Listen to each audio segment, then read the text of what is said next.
نے یہ بات کہا 3 دن کے بعد نبی کے بیٹے ابراہیم کا انتقال ہو گیا۔ ذرا سوچو کہ حسین کا مرتبہ کتنا ہے کہ نبی نے اپنے بیٹے کو حسین کے ذات پر قربان کر دیا۔ سبحان اللہ۔ نبی نے اپنے بیٹے کو قربان کر دیا، اور کربلا میں ایک ایسے یزیدی تھے جو حسین کو شہید کرنے آ گئے۔ سبحان اللہ، بے شک سبحان اللہ۔ اس کے بعد ایک اور واقعہ ہے کہ نبی کریم صلی اللہ علیہ وسلم تشریف فرما تھے، ایک صحابی آئے تو جنگل میں گئے تھے کسی کام سے، تو ہرنی کا ایک بچہ لے گئے، نبی کے پاس امام حسن تھے، حضور نے دے دیا، اب حسن کھیلنے لگے۔ اس کے بعد امام حسین بھی آ گئے، انہوں نے کہا ہرنی کا بچہ مجھے بھی چاہیے۔ تو امام حسن نے کہا کہ جاؤ نانا سے لے آؤ، میں تو نانا سے لایا ہوں۔ جب وہاں آئے وہاں تھے نہیں بچہ، کیونکہ ایک ہی بچہ تھا۔ امام حسن نے کہا امام حسین نانا کے پاس آئے، وہاں پر نہیں تھا، ابھی آپ کا ایسی حالت ہو گئی۔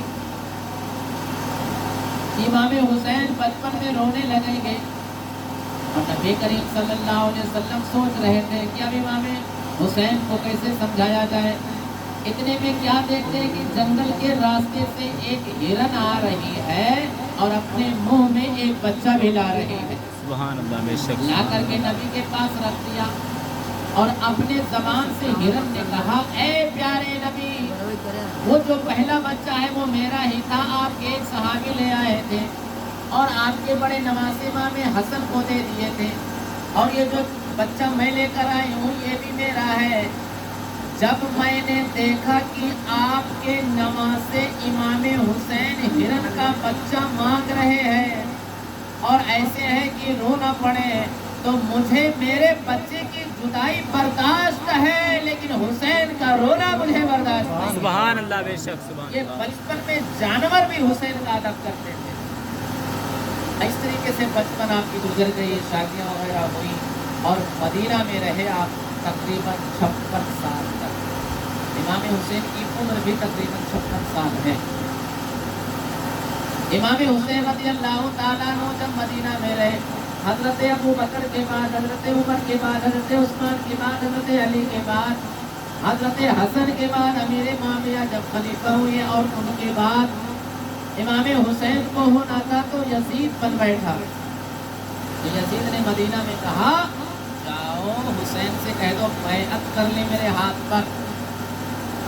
امام حسین نے کہا کہ وہ تو بدکار ہے، بیکار ہے، گنہگار ہے۔ تو یہ ہوا کہ نہیں بیعت کرنا پڑے گا، سب کچھ کر رہے ہیں، معاملات ہوا۔ تو امام حسین نے ارادہ کر لیا کہ میں مدینہ سے مکہ چلا جاؤں۔ اب آپ مدینہ شریف نہیں گئے ہیں، لیکن دل میں آرزو ہے الہی دکھا دے وہ مدینہ کیسی بستی ہے، سبحان اللہ۔ الہی دکھا دے وہ مدینہ کیسی بستی ہے، جہاں پر رات دن مولا تیری رحمت برستی ہے۔ دل میں آرزو ہے، تمنا ہے، خواہش ہے کہ مدینہ جاؤ، لیکن جو 56 سال جوانی بچپن سب کچھ مدینہ میں گزارا ہو، وہ مدینہ چھوڑ رہا ہو تو اس کے دل پر کیا گزرتا ہوگا۔ ذرا دل تھام کے سنو، امام حسین نے نیت کر لیا، ارادہ کر لیا کہ اب مدینہ چھوڑ کر مکہ جانا ہے۔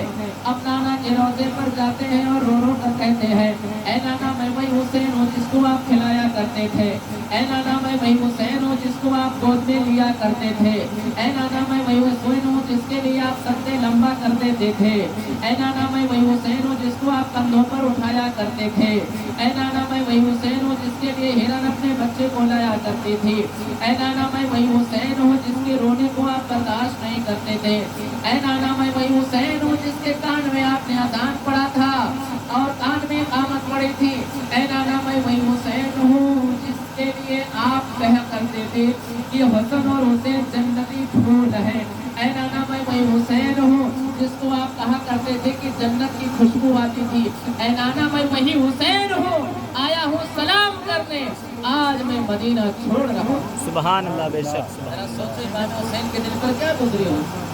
اور پھر امام حسین اپنے امی حضرت فاطمہ کے مزار پر جاتے ہیں، امام حسن کے مزار پہ جاتے ہیں اور وہاں پر بھی کہتے ہیں اے امی میں حسین ہوں جس کو آپ لوریاں دیتی تھی، اے امی میں وہی حسین ہوں جس کو فرشتے جھولا جھلایا کرتے تھے، اے امی میں وہی حسین ہوں جس کو آپ قرآن پڑھانا سکھایا کرتی تھی، چکی چلاتی تھی، قرآن کی تلاوت کرا کرتی تھی، اے امی جان میں وہی حسین ہوں۔ ایسا ایسا گناتے ہیں اور گنانے کے بعد کہتے امی جان آج میں مدینہ چھوڑ رہا ہوں۔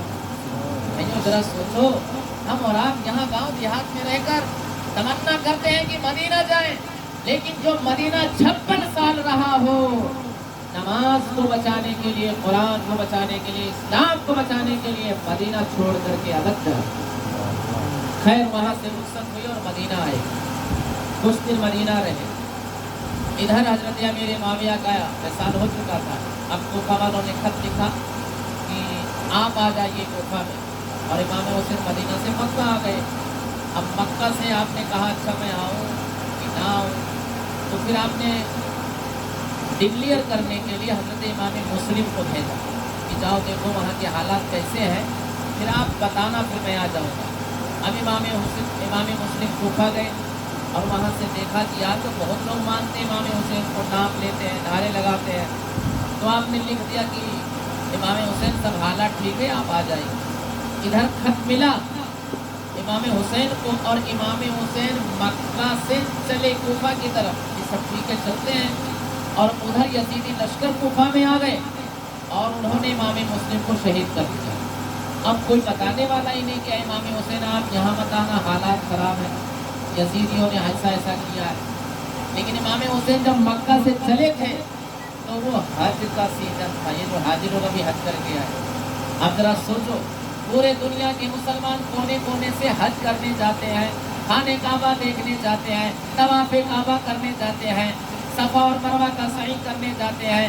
جس کعبہ پہ جاتے ہیں لوگ حج کرنے، امام حسین حج سے ایک ہفتہ پہلے، صرف ایک ہفتہ پہلے، حج کرنے کے ایک ہفتہ پہلے مکہ چھوڑ کر کوفہ چلتے ہیں۔ کیوں؟ کیونکہ پتا تھا کہ اگر میں کربلا میں جا کر اسلام نہیں بچاؤں گا تو قیامت تک لوگ کیسے حج کریں گے؟ سبحان اللہ، بے نہ شک جانے یزید سبحان کیا کیا کر ڈالے گا۔ امام حسین حج نہیں کرتے، کربلا سے کرتے ہیں۔ اب امام حسین وہاں سے چلتے ہیں 3 ذی الحجہ کو، اور چلتے چلتے آپ محرم کی تاریخ لگ گئی، ذی الحجہ کے بعد محرم کی تاریخ لگی تو 2 محرم کو آپ کربلا کے جو جگہ ہے وہاں پہنچنے والے تھے۔ وہاں پہنچنے والے تھے، اتنے میں یزیدیوں کی طرف سے ایک لشکر آیا آپ کو گرفتار کرنے کے لیے، لیکن وہ نیک دل نامور تھا، تو تھا تو یزیدی لشکر میں، لیکن امام حسین کو بہت مانتا تھا۔ اس نے کہا ایسا ہے کہ آپ دوسرے راستے سے چلے جائیے اور میں واپس چلا جاؤں۔ امام حسین دن بھر رات بھر چلے اور وہیں ایک جگہ، تو آپ نے پوچھا اس جگہ کا کیا نام ہے، تو کسی نے بتایا کہ اس جگہ کا نام کربلا ہے۔ بس امام حسین نے کہا اب مجھے کہیں نہیں جانا، اب مجھے اسی جگہ پہ رکنا ہے، کیونکہ میرے نانا نے پہلے ہی بتایا تھا